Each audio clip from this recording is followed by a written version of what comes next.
kam më shumë se 10 vite martesë dhe shumë dhunë psiqike, fizike për shkak të vjerrive, se më dhunojnë mua dhe fëmijët.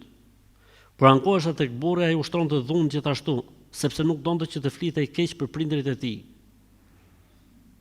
Kur unë raportoja tek ai.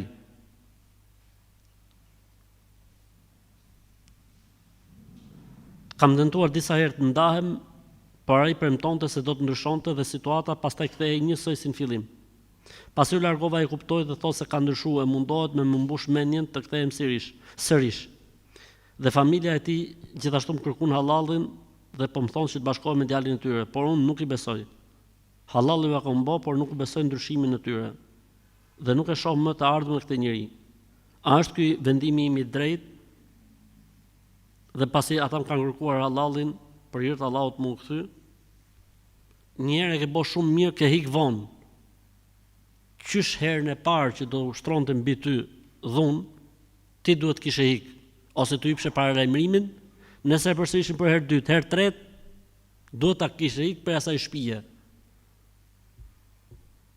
Po ti ke duru shumë, Zoti shpërbleft, dhe tani ke hik.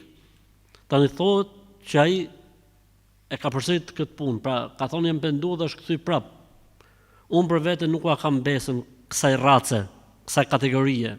Nuk e kam besën. Ndoshta me të vërtet janë pendu, janë kthjellu, se u ka i gruaja me fëmijë nga shtëpia. Ndoshta. Kështu që vejua me kusht.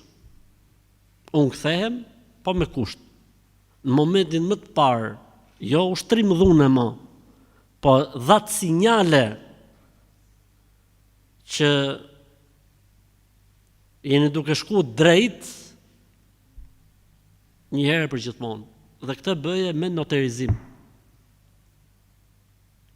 Edhe kundrejt ndoshta edhe në pagese, që nëse kjo gjë përsëritet, ne do të pagujmë 100.000 euro.